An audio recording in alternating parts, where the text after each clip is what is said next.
Pedro, a primeira carta do apóstolo Pedro. Hoje nós chegamos ao último capítulo.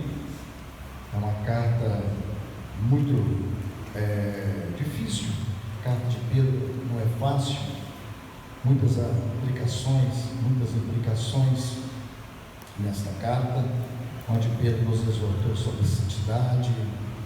E essa carta ela foi escrita dentro de um contexto de muitas lutas e de muito sofrimento. Pedro ele estava em Roma preso, estava prestes a ser crucificado, né? Porque Pedro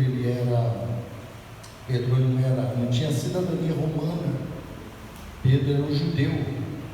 Então Pedro, por ser um judeu, por não ter cidadania romana, Pedro ele não podia ser decapitado como Paulo. Então Pedro tinha que ser crucificado, porque os romanos, eles não crucificavam os romanos. Cidadão romano não era crucificado, cidadão romano era decapitado. E Pedro, por não ser um cidadão romano, por não ter a dupla cidadania, ou por não ter a cidadania romana, ele então segundo a história, Pedro ele é então crucificado. E a história diz que quando ele era crucificado, ele pede para ser crucificado de cabeça para baixo, porque ele não era digno de ser crucificado como o Senhor Jesus Cristo. Então, dentro desse contexto, quando Pedro escreve esta carta, a história diz que Paulo estava em uma outra região também, em Roma, preso. Interessante que os dois não se encontraram, nem Paulo e nem Pedro, nessas ocasiões em que os dois estavam e se encontravam presos, né? Então, Pedro ele escreve esta carta devido às grandes perseguições que estavam acontecendo na província de Roma, na Ásia Menor, uma das regiões da Ásia Menor. Grandes perseguições, grandes lutas estavam atravessando. Então, dentro desse contexto que Pedro escreve com muitas lutas e muitas dificuldades. Por isso que nós, quando lemos a carta de Pedro, nós vamos ver falando ali sobre tentações, perseguições, e ele às vezes exortando sobre a santidade e as grandes dificuldades que os cristãos do passado, que os cristãos contemporâneos, ou seja, os cristãos da sua época estavam passando, né? A ponto até mesmo, como eu já falei aqui várias vezes, como eu estava ensinando aqui desde o início a primeira carta de Pedro, que muitos cristãos eles foram crucificados, né? E eles foram colocados piche sobre eles e colocaram fogo sobre esses crentes para que eles pudessem iluminar as vias que chegavam até a cidade de Roma. Então, dentro desse contexto, nós chegamos até que fim agora ao capítulo 5 da primeira carta de Pedro. Eu peço aos irmãos que abram as Bíblias, então, na primeira carta de Pedro, no capítulo 5, para nós lermos. Vamos ler somente até o versículo 9, mas nós iremos concluir os 14 versículos.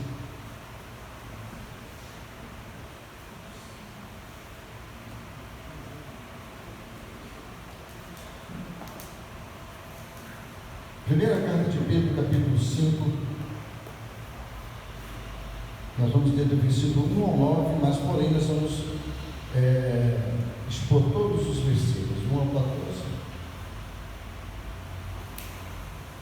Vamos lá, vamos ler a palavra de Deus. Aos presbíteros que estão entre vós, admoesto eu, que sou também presbítero com eles, e testemunha das aflições de Cristo e participante da glória que se há de revelar. Apacentai o rebanho de Deus que está entre vós, tendo cuidado dele, não por força, mas voluntariamente, nem por torpe e ganância, mas de ânimo pronto, nem como tendo domínio sobre a herança de Deus, mas servindo de exemplo ao rebanho. E quando aparecer o sumo pastor, alcançareis a incorruptível coroa da glória. Semelhantemente, vós, jovens, sede sujeitos aos anciãos, sede todos sujeitos uns aos outros, e revestidos de humildade, porque Deus resiste aos soberbos, mas dá graça aos humildes. Humilhai-vos, pois, debaixo da potente mão de Deus, para que a seu tempo vos exalte, lançando sobre ele toda a vossa ansiedade, porque ele tem cuidado de vós. Sede sóbrios, vigiai, porque o diabo, vosso adversário, anda em derredor, como leão bramando, buscando a quem possa tragar, ao qual resistir firmes na fé, sabendo que as mesmas aflições se cumprem entre os vossos irmãos no mundo. Oremos. Nosso Deus e Pai, que estás no céu, nós glorificamos o Teu nome mais uma vez e Te exaltamos diante da Sua grandeza, diante da Sua beleza, diante da Sua bondade. Nós nos encontramos aqui na terra e o Senhor, ó Deus, na pessoa bendita do Teu Filho Jesus, no poder do Espírito Santo, encontra-se aqui em nosso meio. Agradecemos, ó Deus, por esta grande oportunidade que nos concede de permitir que nós tenhamos saúde e deixarmos os nossos lares, as nossas casas, para que vir cultuar o Teu nome. Agradecemos, ó Deus, porque nos deste o Teu Filho Jesus Cristo, que na cruz do Calvário derramou o seu sangue para nos redimir de todos os nossos pecados. Queremos glorificar o Teu nome, ó Deus, que hoje nós viemos aqui para Te enaltecer, porque o Senhor é digno de glória, digno de louvor e de toda a adoração. Nós não somos dignos de estar aqui, ó Deus, nós não merecíamos estar aqui, nós não merecemos estar aqui, mas foi a Sua graça, foi o Seu grande amor, foi a Sua grande compaixão que nos colocou nesta posição. Portanto, meu Senhor, que as portas dos céus estejam abertas sobre nós, que o Espírito do Senhor tenha liberdade e possa falar ao nosso coração através da Sua palavra.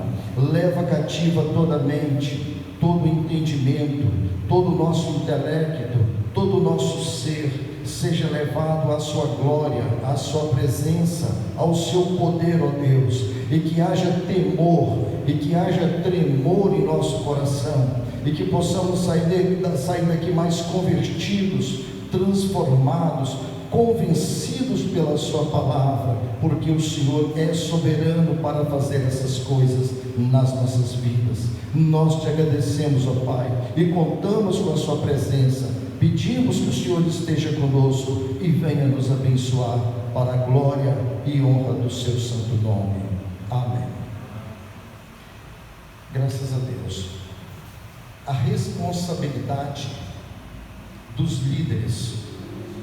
A Bíblia diz, irmãos, que ninguém que possa ser ou queira ser um líder, ele possa querer estar na frente de um rebanho ou liderar as coisas de Deus, sem que ele tome por si só essa honra. A Bíblia diz que nós não devemos por nós mesmos tomar essa honra de forma alguma, mas essa honra ela precisa vir do próprio Deus. Quem levanta os líderes, quem levanta aqueles que estão na frente da obra de Deus é o próprio Deus. Por isso que em Hebreus, no capítulo 5, no versículo 4 e versículo 5 está escrito: ninguém toma para si essa honra, senão o que é chamado por Deus, como Arão. Assim também Cristo não se glorificou a si mesmo para se fazer sumo sacerdote, mas aquele que lhe disse: tu és meu filho, hoje te gerei. Então é Deus quem coloca os líderes, é Deus quem chama o sacerdote, o sumo sacerdote, é Deus que coloca homens na frente do seu rebanho, é Deus que levanta essas pessoas para que elas possam, diante de Deus, com suas responsabilidades e seus compromissos, liderar o povo de Deus, ordenar o povo de Deus, guiar o povo de Deus.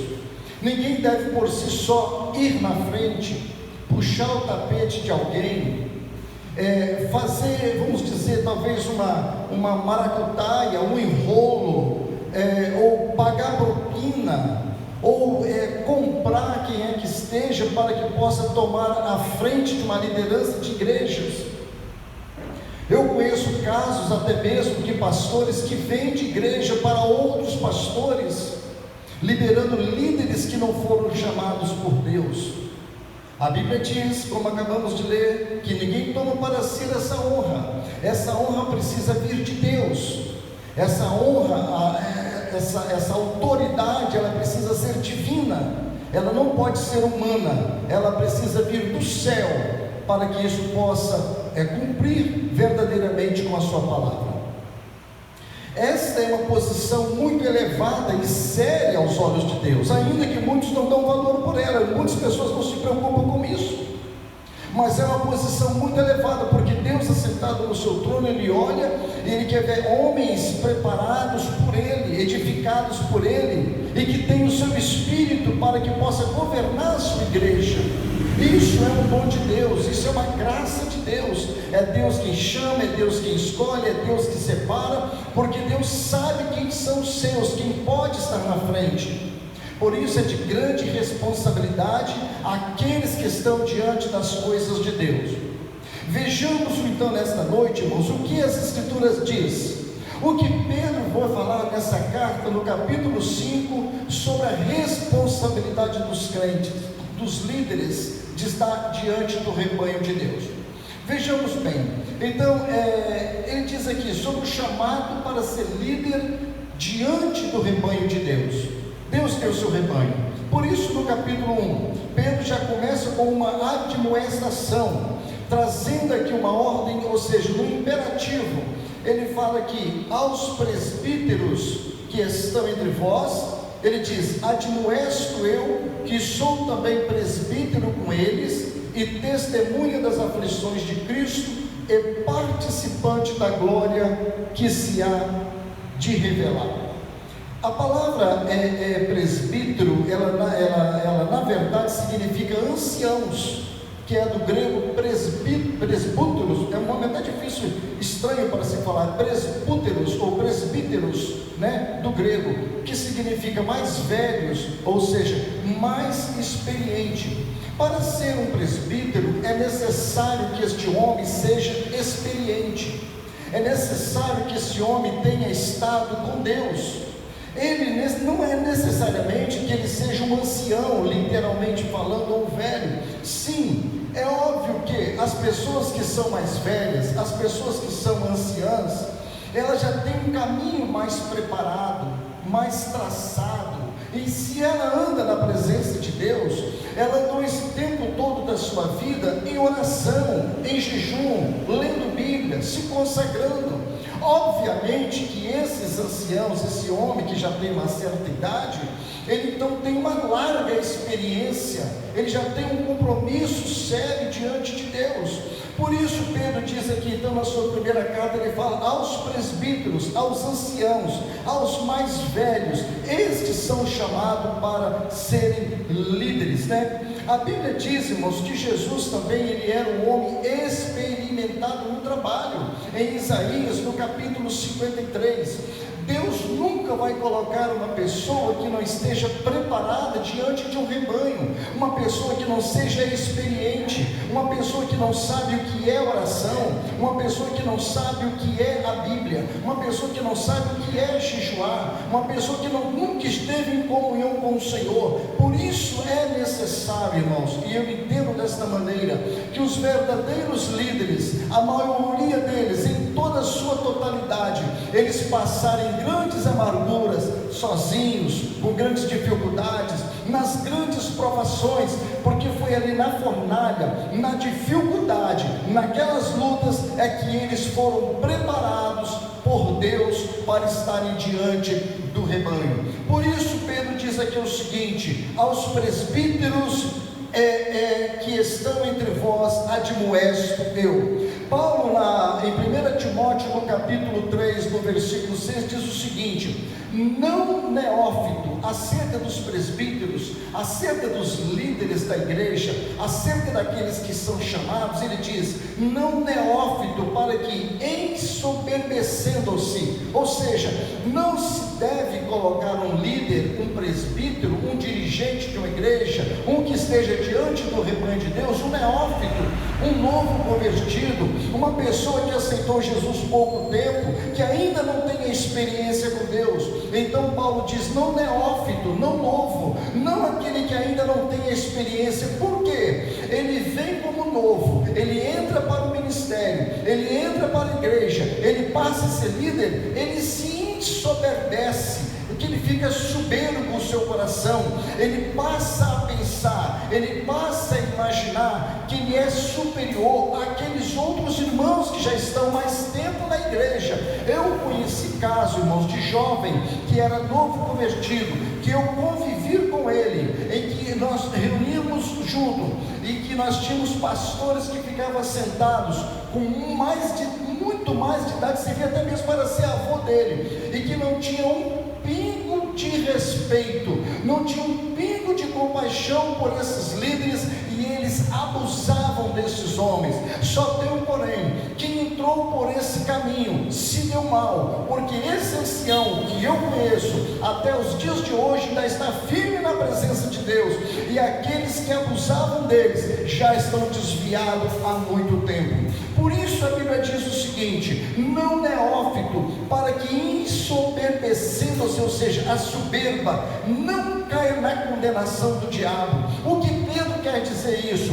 Qual foi a condenação do diabo? Lúcifer andava no céu, no seu reino de glória, a qual Deus tinha determinado para ele. Ele se ensoberbece, ele pensa que ele é maior do que Deus, por causa do seu cargo, por causa da sua autoridade, por ser um querubim. Ele ensoberbece, ele fica soberbo, o seu coração se enche de soberba, e ele diz na Isaías no capítulo 14, e em Ezequiel no capítulo 28, eu subirei aos céus, acima das estrelas de Deus, serei semelhante ao Altíssimo, e me assentarei ao lado das bandas do norte, e eu serei semelhante ao Altíssimo. A Bíblia diz que Deus olhou para ele e disse: você vai descer, você vai se tornar agora demônio, você vai se tornar agora Satanás, e ele desce em trevas, deixa de ser um anjo de luz. É isso que Pedro está dizendo: não neófito, não novo convertido, mas que seja um ancião, um presbítero, um homem preparado para estar diante do povo de Deus. O bispo não deve ser convertido, irmãos, um bispo, ele deve ser alguém convertido, não deve ser alguém convertido há pouco tempo. Se for, esse orgulho dele, essa soberba dele, faz ele distanciar de Deus, se distanciar do Senhor, porque ele quer fazer tudo pela sua própria força. Interessante que Pedro diz aqui o seguinte: aos presbíteros que estão entre vós. Pedro, quando ele conhece Jesus, ele começa como discípulo, depois ele passa a ser apóstolo, e depois Pedro se torna um presbítero, ou seja, um homem experiente. Ele passa então por todas as etapas espirituais da sua vida, com o seu entendimento. Ele vai conhecendo a Cristo cada dia que passa na sua vida, gradativamente, para se tornar um presbítero. É muito interessante aqui. Interessante que Pedro agora, por tão experiente que ele está, ele já não é mais exaltado, ele não é mais soberbo, porque o coração agora está preparado. Gente que não é preparada, gente que não é preparado, automaticamente vai ser soberbo. Ele não sabe o caminho do outro que passou naquela prova, ele não sabe a dificuldade que é andar no caminho estreito, ele não sabe a dificuldade que é pisar em espinhos, ficar solitário, padecer necessidade, sofrer angústias, padecer fome, até mesmo ser maltratado, até mesmo pela própria família. Ele não passou por esse caminho, e isso se torna soberbo. Mas Pedro já tinha passado por tudo isso. E interessante, olha só o que diz o versículo. Pedro fala: aos presbíteros que estão entre vós admoesto eu, que sou também presbítero com eles. Oh, glória a Deus! Ele é presbítero com eles. Pedro, ele era um líder da igreja. Pedro, ele era uma das 3 colunas, com João, Tiago e Pedro, que eram Cefas. E Pedro, ele era uma das colunas da igreja, neotestamentária da igreja, do Novo Testamento, no início da igreja, da era cristã. Pedro era um dos líderes, e ele escreve aos presbíteros da região da Ásia Menor, aonde eles estavam padecendo essas perseguições. Mas olha só o que Pedro diz: eu sou também presbítero com eles. O que Pedro poderia ter feito o seguinte: olha, eu sou o pastor presidente, né? Eu é que mando aqui na igreja, eu sou o líder dos presbíteros, né? Eu é que mando aqui nessa igreja. Ó, eu vou dar uma ordem para vocês aqui agora, eu vou mandar uma ordem de comando sobre vocês. Mas Pedro não se ensoberbece, porque ele é experiente. A pessoa que é experiente, a pessoa que conhece a Deus, a pessoa que conhece Jesus, nunca vai se ensoberbecer, porque Jesus não foi soberbo, porque Jesus nunca quis se engrandecer, nem mesmo quando estava diante do diabo, Jesus o repreendeu pelo poder da palavra. E Judas, lá no início da sua carta, Judas também tem esse mesmo preceito, ele tem esse mesmo caminho, ele não se ensoberbece. O diabo, quando vem até ele, ele fala: o Senhor te repreende. Ele explica quando Judas escreve sobre o anjo quando teve uma luta contra o diabo acerca do corpo de Moisés, e Judas também escreve que o anjo disse: o Senhor te repreende. Ele não se ensoberbece contra Satanás. Conheci gente que dizia o seguinte: eu não tenho medo do diabo, eu vou me arrastando até pegar na canela do diabo. E eu conheci gente que se desviou por causa da soberba. Nós temos que tomar muito cuidado com a soberba. Pedro diz aqui então o seguinte: eu sou também presbítero com eles. Olha bem uma coisa, irmãos, Pedro é presbítero com ele, se coloca no mesmo patamar. Ele diz: eu sou também presbítero com eles, sofro as mesmas aflições.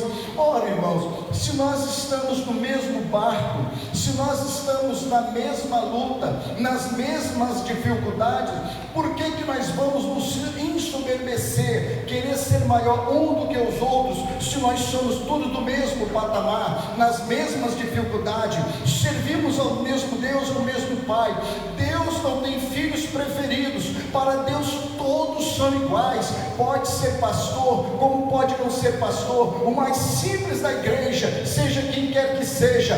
Deus não tem filhos prediletos, todos são iguais aos seus olhos, aos olhos de Deus. E nós também devemos ter essa mesma noção, essa mesma capacidade, este mesmo entendimento, que assim como Deus vê que os seus filhos são todos iguais, entre nós irmãos, entre nós cristãos, entre nós o povo de Deus, precisamos entender que nós não somos melhor do que ninguém. Grande é só Jesus Cristo no meio do povo de Deus. E Pedro diz aqui o seguinte: testemunha das aflições de Cristo. Aí, olha só no que ele fala aqui, no versículo 8: é participante da glória que se há de revelar. Ora, irmãos, se você é presbítero com eles, se você sofre nas mesmas aflições com eles, você também vai participar da glória que se há de revelar, Jesus. Nós vamos participar dessa glória que vai se revelar. Essa glória é na pessoa bendita de Jesus. Então Pedro não se exalta, ele não quer ser melhor do que ninguém. Aqui traz grandes lições para nós, irmãos. O que tem gente dentro da casa de Deus que é soberba, que é orgulhoso, porque tem um carrinho melhor, porque tem uma roupa melhor, porque mora melhor, porque tem um emprego melhor, ou porque é formado, acha que é melhor do que todo mundo, acha que é melhor do que os próprios irmãos. É isso que está acontecendo nos dias de hoje. Essa carta de Pedro, você não vê ela muito sendo pregada, exposta nos dias de hoje, porque ela humilha o ser humano, ela detona o nosso ego, o nosso eu, a nossa grandeza, nós queremos ser grandes por causa da nossa natureza pecaminosa. Nós achamos que somos melhor do que os outros. Eu sou melhor do que fulana, eu sou melhor do que ciclano. Mas essa é a nossa concepção errada, errônea, por causa da nossa pecaminosidade. Então Pedro, ele foi o que? Um supervisor. O que é um supervisor? A palavra supervisor, o bispo, supervisor, é a mesma coisa. Quando você vê pastor, bispo, supervisor, é a mesma coisa. A palavra supervisor é aquele que vê por cima. Então o líder, ele não pode ter uma visão simplesmente de cima do púlpito, nem de cima de uma caixa d'água. Ele precisa estar no ar, acima de todas, como se fosse um satélite. Ele precisa enxergar de longe. Ele é o supervisor, aquele que enxerga por cima, com a visão espiritual, uma visão mais profunda, para guardar o rebanho, para proteger o rebanho. Por isso que é um supervisor. E Pedro então diz para eles: aos presbíteros que está em vós, admoesto eu. Pedro recebeu, irmãos, esta incumbência de ser presbítero, de ser pastor, do próprio Jesus. Lembram disso? Quando Jesus estava para ir ao céu, Jesus já tinha ressuscitado e apareceu na praia para eles. Quando Jesus chega para Pedro e fala: Pedro, tu me amas? Porque Pedro já havia negado Jesus. Lembram da história? Que quando Pedro nega Jesus, então quando eles estão na beira da praia, Jesus chama Pedro e fala: Pedro, tu me amas? Aí Pedro, tu me amas? Jesus faz a pergunta 3 vezes, e na terceira vez Pedro chora. Aí Jesus diz para Pedro: Pedro, apacenta as minhas ovelhas. Eu vou para o Pai, mas você agora é um dos líderes meu. Você vai fazer parte aqui da liderança da minha igreja, um dos supervisores. Você agora é um presbítero, um homem experimentado. Apacenta as minhas ovelhas. O que tem de gente querendo apacentar ovelhas, mas é apacentar mesmo, né? E não cuidando das ovelhas. Vejamos então que Pedro continua explicando para esses seus ouvintes, os líderes que estão dispersos por causa das grandes perseguições de Roma. Então no versículo 2, acompanhe aí o versículo de número 2, por favor, irmãos, veja o versículo de número 2. Ele diz: apacentai o rebanho de Deus que está entre vós, tendo cuidado dele, não por força, mas voluntariamente, nem por torpe de ganância, mas de ânimo pronto. Versículo 3: nem como tendo domínio sobre a herança de Deus, mas servindo de exemplo ao rebanho. Pedro, ele arremete o pastor, ele fala aqui, de ovelhas dessa metáfora. Ele colocando essa metáfora, ele fala: o pastor de ovelhas, né? Onde somente um verdadeiro pastor teria essas qualidades de zelo. Então ele fala que apacenta o rebanho de Deus. Ele já acrescenta, irmãos, que o rebanho é de quem? O rebanho é de Deus. Ele diz: olha, vocês que estão sendo dispersos em toda a Ásia, esse rebanho que está na mão de vocês, não é de vocês não. Esse rebanho não pertence a vocês não. Ele fala: apacentai o rebanho de Deus. Não é apacentar pá neles não, mas apacentai, né, o rebanho de Deus que está entre vós, no meio de vós. E vírgula, ele fala: tendo cuidado dele, com zelo, com cuidado, com amor. Pedro então ele arremete isso aí para o pastor de ovelhas. Por quê? Somente um pastor verdadeiro, ele alimenta as ovelhas. Somente um verdadeiro pastor, ele cuida das ovelhas. Somente um verdadeiro pastor, ele vai pastorear. Pastorear vem de quê? De pasto, apacentar de pasto, pastorear. Aonde tem pasto, gramas verdejantes, não é grama seca, não é grama causticada pelo sol, grama suja, não, é campo verdinho. Apacentar apacenta esse rebanho. Então somente um verdadeiro pastor, ou seja, é um pastor, vai dar um pasto puro para o rebanho, para as ovelhas de Deus. E alimentar aqui, irmãos, é dar a genuína palavra de Deus. O texto que está dizendo no lado espiritual, apacentar o rebanho de Deus aqui, é para dar alimento espiritual, alimentação verdadeira, que foi buscado esse alimento no celeiro de Deus para dar ao rebanho. Não foi buscado de qualquer forma, de qualquer maneira. Não, o rebanho de Deus, come esse pasto seco aí mesmo, o rebanho é meu, né? seca aí, não tem problema, no sol causticante não está se preocupando. Não, ele diz: apacenta o rebanho de Deus. Apacentar aqui é cuidar. O termo é vigiar, proteger, abençoar. Apacenta o rebanho de Deus, dá alimento genuíno para elas. Lembra que o rebanho é de Deus, que não é seu. O rebanho é de Deus. Por essa razão, vede como se trata esse rebanho com cuidado. Pedro está dizendo: primeiro, não apacente por força. Não é por força. O rebanho de Deus, ele não é cuidado com força, com constrangimento ou sem querer. Ou seja, estou fazendo porque estou constrangido a fazer. Estou fazendo, pastoreando porque sem querer, não quero estar fazendo isso aqui. Estou fazendo, mas eu não tenho interesse em fazer. Eu estou pouco me importando. O pastor está pouco se importando. Então ele fala: não apacentar por força. Ou o texto original é constrangimento. Constrangido, né? O pastor não faz porque é constrangido ou forçado a fazê-lo, ocupando o cargo como um soldado raso que resiste, obstinado e teimoso. Já viu o soldado raso? Ele é obstinado, ele é teimoso. Ele faz simplesmente porque ele é obrigado a fazer. Realizando esse sentido, oprimido, como se não pudesse escapar da prisão. Então, o verdadeiro pastor, ele não faz oprimido, ele não tem medo. Ele faz por livre, espontânea vontade. Fala: às vezes o líder adquire uma falsa sensação, como se fosse indigno, e reluta em assumir a responsabilidade, ou de não fazer mais o que é exigido de fazê-lo. Esses são os sentimentos de alguém indigno de chamado ao serviço sagrado. São pessoas que não foram chamadas para estar na frente do rebanho de Deus. Infelizmente, o povão, irmãos, está querendo capinceiro. Não a igreja de Jesus, não o verdadeiro rebanho. O que nós vemos hoje, irmãos, é isso que nós estamos vendo com os nossos olhos.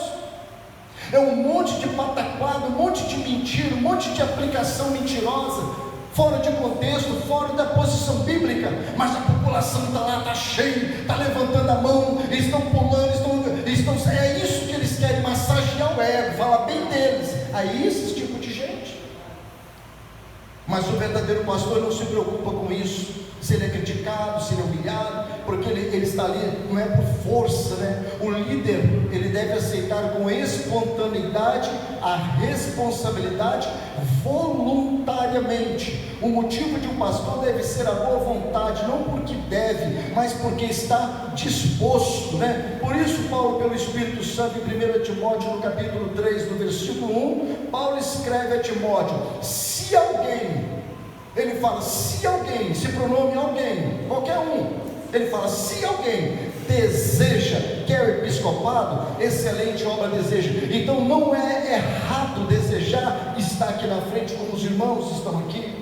Não é errado desejar ser um bispo, ser um líder, ser um pastor. Não é errado. O problema é a intenção do coração. Qual é a intenção de querer ser líder de igreja? Paulo escreve: se alguém deseja episcopado, excelente obra deseja. Essa palavra aqui, deseja, é oregomai, deseja, retrata um forte desejo de ser presbítero. Não tem problema nenhum irmão, querer ser líder de igreja, isso não é o problema. O problema é a má intenção. Então ele diz: não apacentar por força, não apacentar por torpe ganância. Tem pastores que estão apacentando o rebanho por torpe ganância. Torpe ganância no original significa ganho sórdido ou lucro imundo, ganho desonesto, de maneira vil, avarenta, quando se descobre que é vergonhoso. O que tem de pastores tomando conta de igreja por torpe ganância, por dinheiro, porque a renda é muito grande, não somente o ganho material, mas também se tornando popular.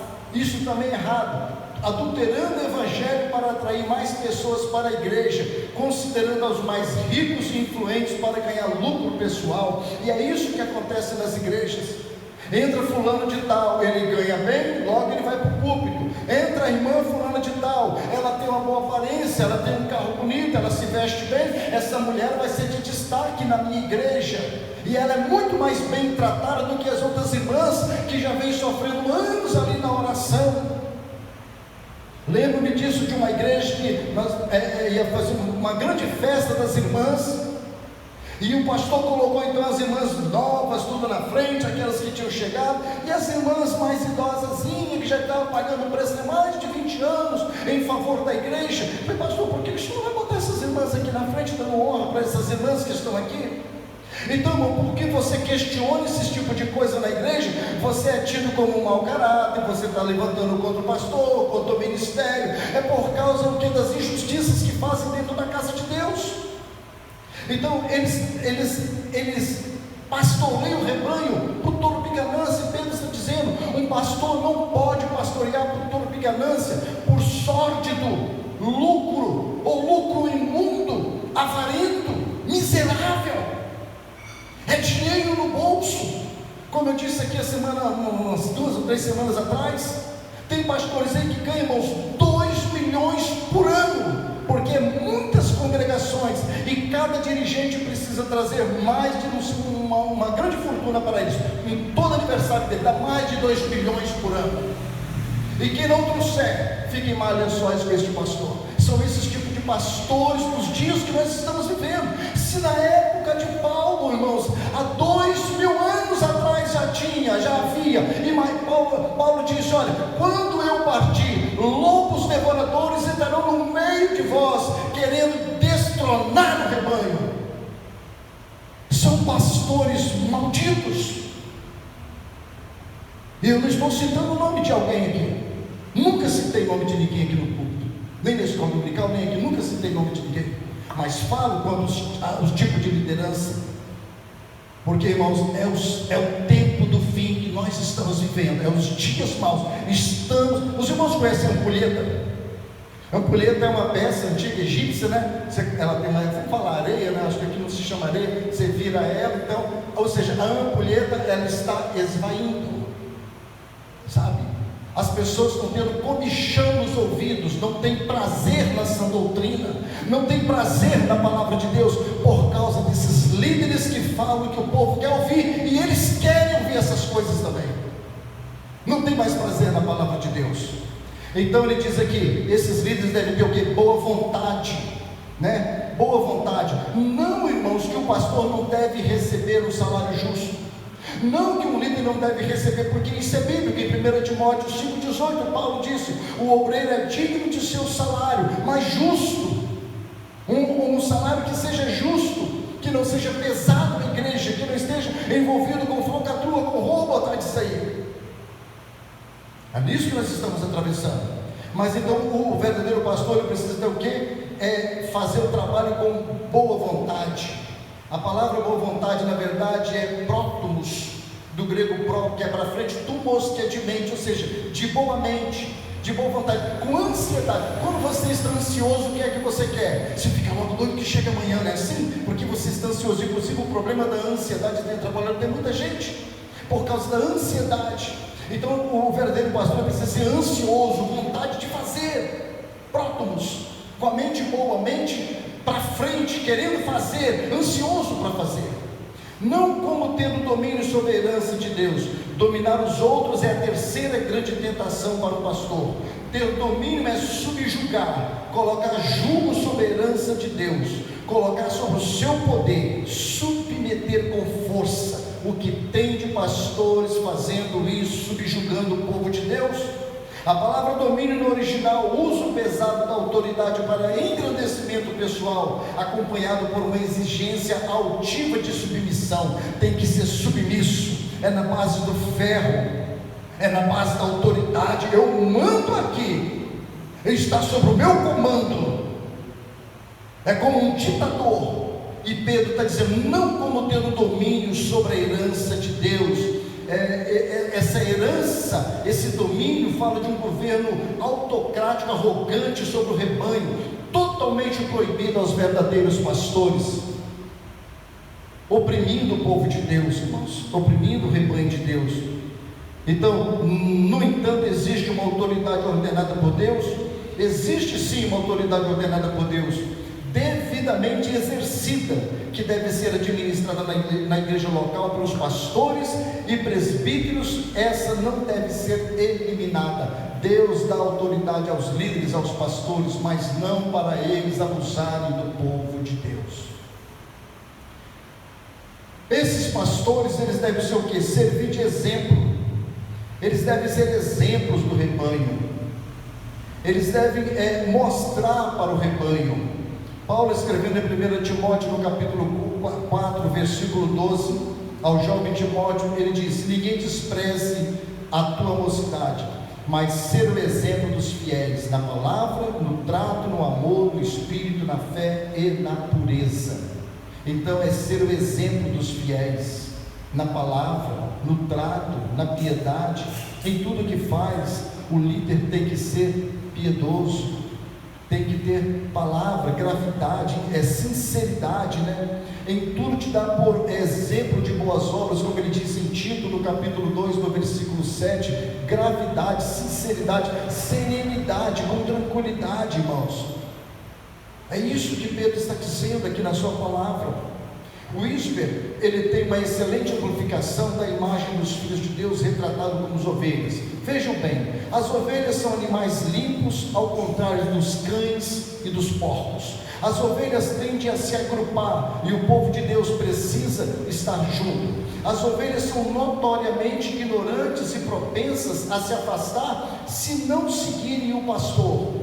As ovelhas são indefesas em sua maioria e precisam de seu pastor para protegê-las. As ovelhas são animais muito úteis. Os pastores judeus cuidavam de suas ovelhas, não pela carne que teria sido muito cara, mas pela lã, leite e cordeiros, né? O povo de Deus deve ser útil e a ele, a Deus, né? O povo de Deus deve ser útil a ele, ou seja, a Deus, e certamente deve se reproduzir, trazendo outros a Cristo, reproduzindo outras ovelhas.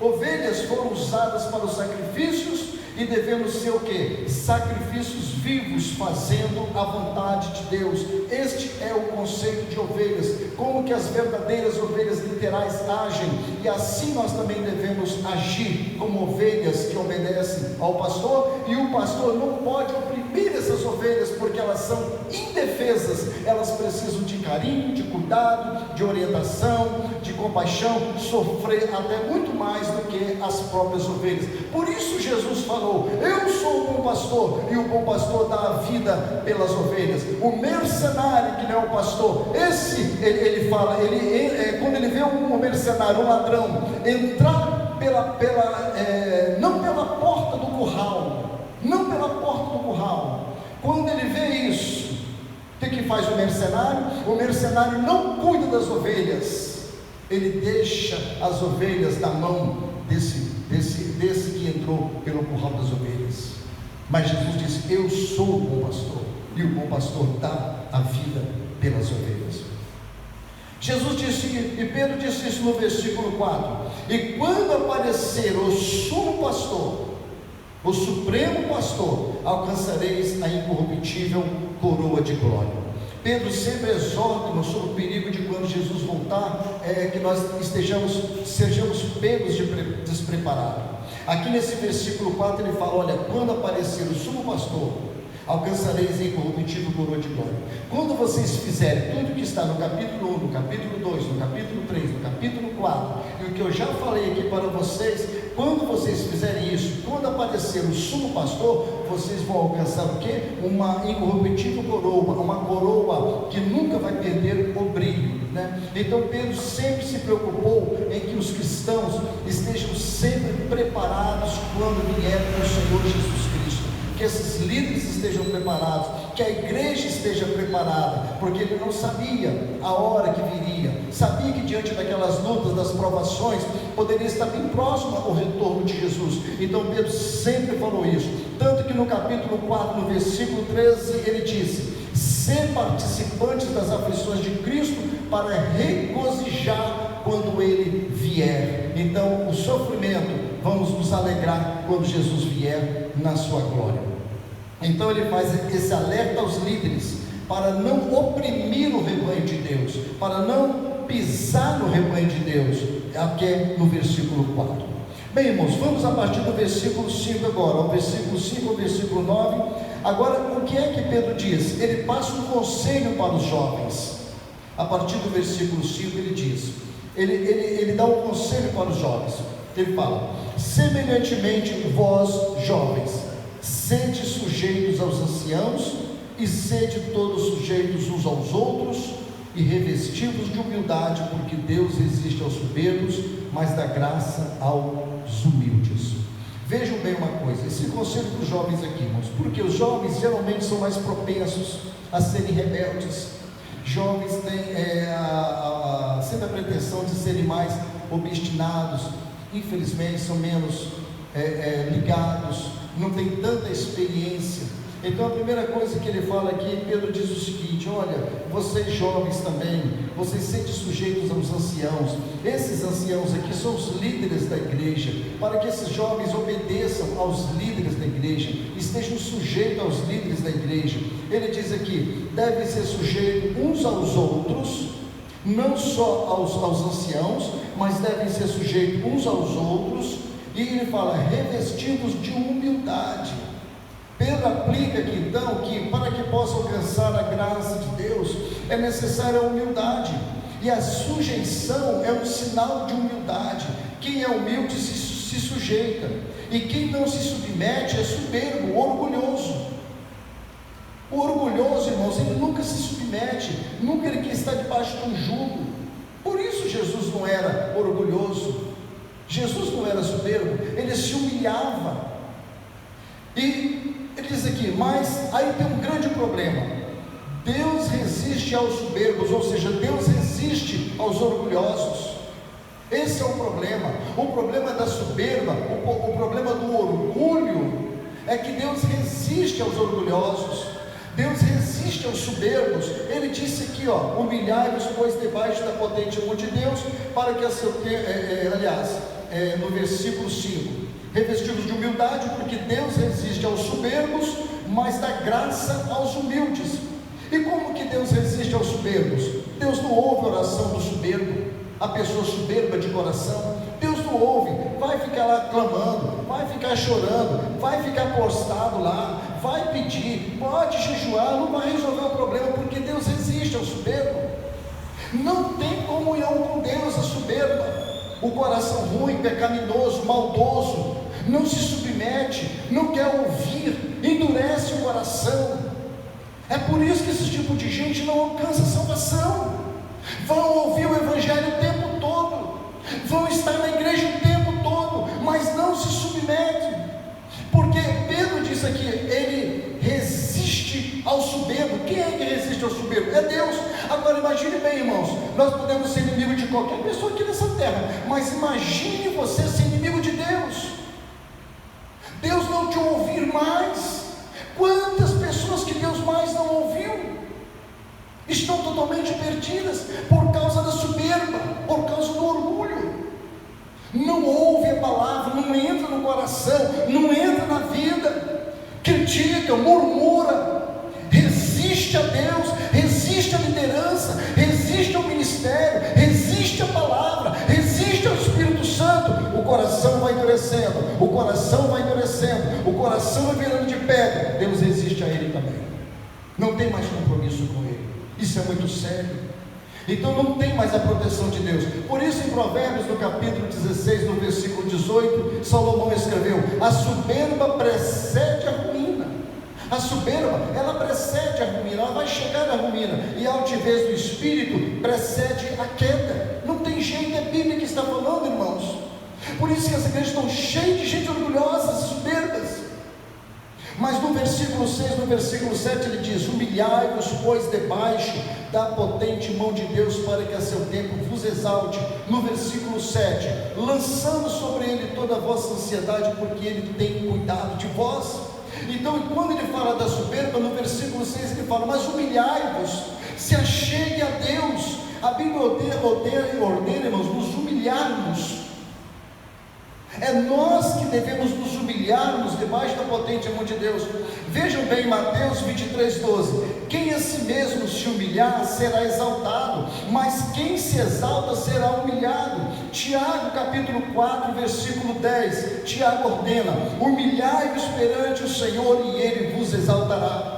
Já viu aquele versículo errado que são aplicados nas igrejas? Olha, você que está sendo humilhada, você que está sendo humilhado, Deus vai te exaltar. Isso é antibíblico.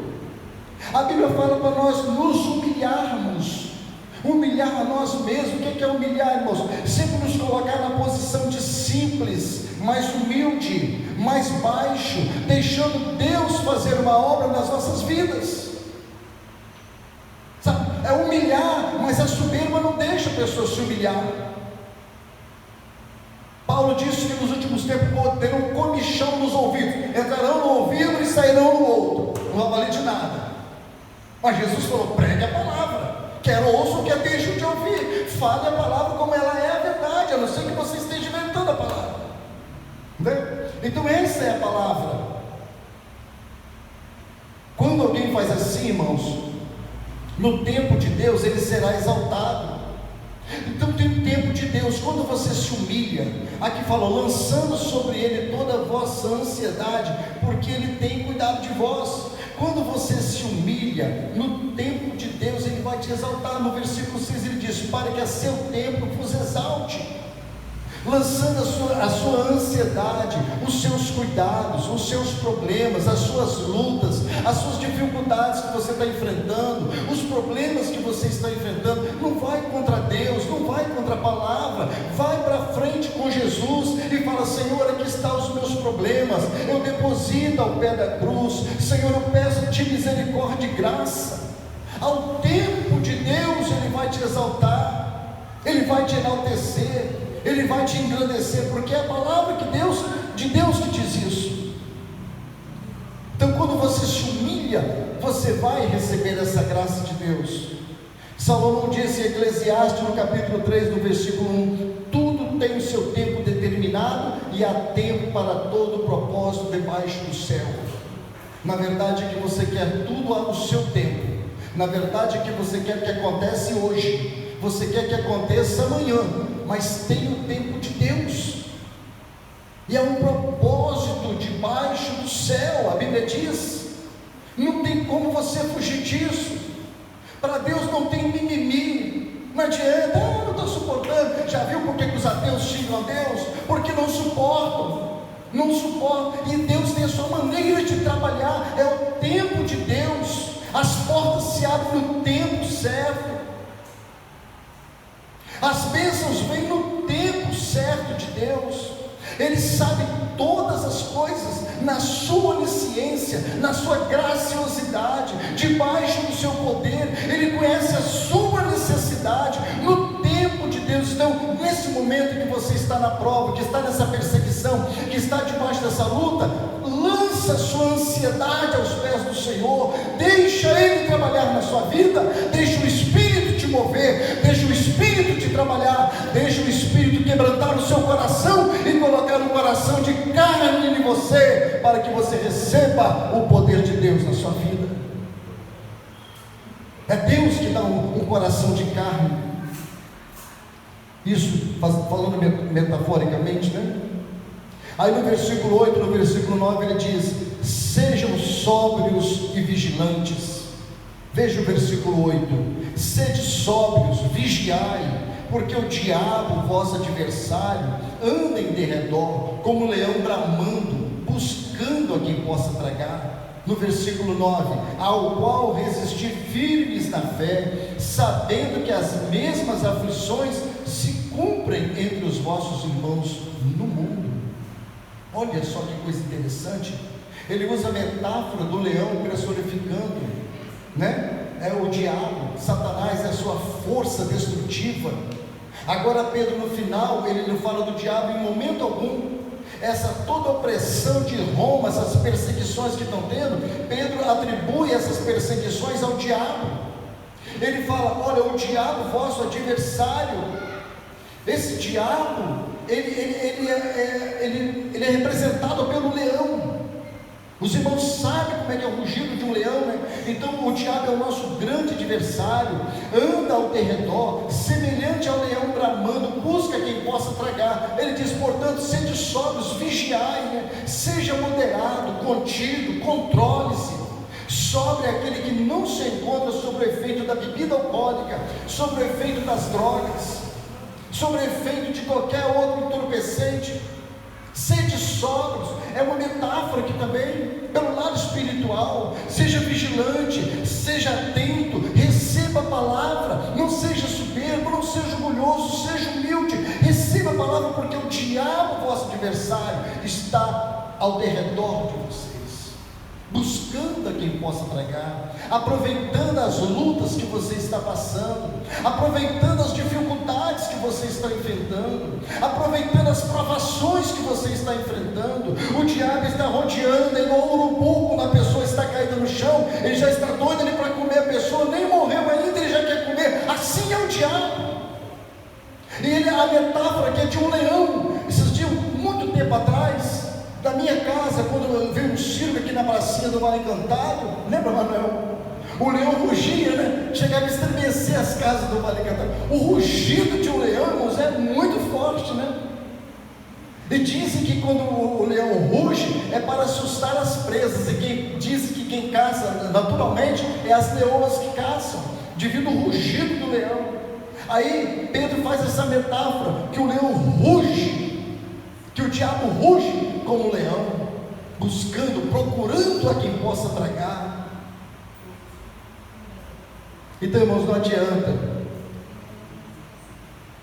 Aí no versículo 9 ele diz o seguinte, no versículo 9: ao qual resisti firmes na fé, sabendo que as mesmas aflições se cumprem entre os vossos irmãos no mundo. Olha, irmãos, o sofrimento que esses irmãos estão passando se cumpre todos no mundo, eles não estão sozinhos.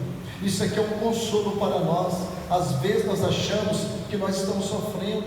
Minha luta é muito grande, a provação que eu estou passando é muito grande, e às vezes nós arremetemos para que a prova que o nosso irmão está passando é menos do que a minha. As minhas lutas são maiores do que as lutas de todos. Nós estamos todos no mesmo patamar. É isso que Pedro está dizendo aqui, as mesmas. Quais são essas aflições? O que é que você está passando? Perseguição? As mesmas aflições estão acontecendo no mundo inteiro. Irmãos, Deus não tem privilégio para os crentes, irmãos. A aflição para a igreja é uma só. Para quem tem o Espírito Santo de Deus, para quem está ligado na videira, as aflições são todas. Cada um dentro da sua classe, na sua categoria, na sua capacidade, mas as aflições são mesmo. Então não adianta, todos estamos passando pelas mesmas aflições. Ele diz aqui, as mesmas aflições. Resiste na fé, é a fé, irmãos. Tiago disse no capítulo 4, no versículo 7: sujeitai-vos, pois, a Deus, resisti ao diabo, e ele fugirá de vós. É pela fé. Nós vamos vencer pela fé, não tem outro meio, não tem outra estrutura, não tem outro jeito. Não é dinheiro que compra, não é classificação social que vai te conduzir, não é cargo de pastor, de autoridade, não. É pela fé no nome de Jesus, pela fé, pelas Escrituras, obedecendo o Evangelho, é que vamos vencer, resistir o diabo. Ninguém consegue resistir o diabo se não for pela fé, pelo nome de Jesus, pela graça de Jesus. Aí ele fala agora, fechando agora no versículo 10 ao versículo 14, ele diz no versículo 10, veja o 10 para nós fecharmos agora, irmãos.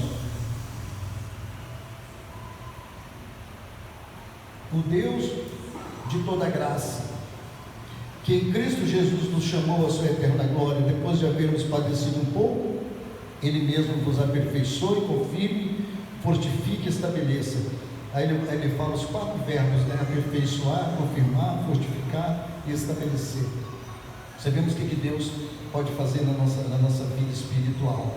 Isso somente Deus de toda graça em Cristo Jesus. Então Ele nos aperfeiçoa, somos aperfeiçoados depois de passarmos por todas essa tribulação. Nós seremos confirmados por Deus depois de passarmos por todas essas angústias. Seremos fortificados e estabelecidos por Ele, né? Então, É uma promessa de Deus para aqueles que suportam as lutas, para aqueles que suportam a provação.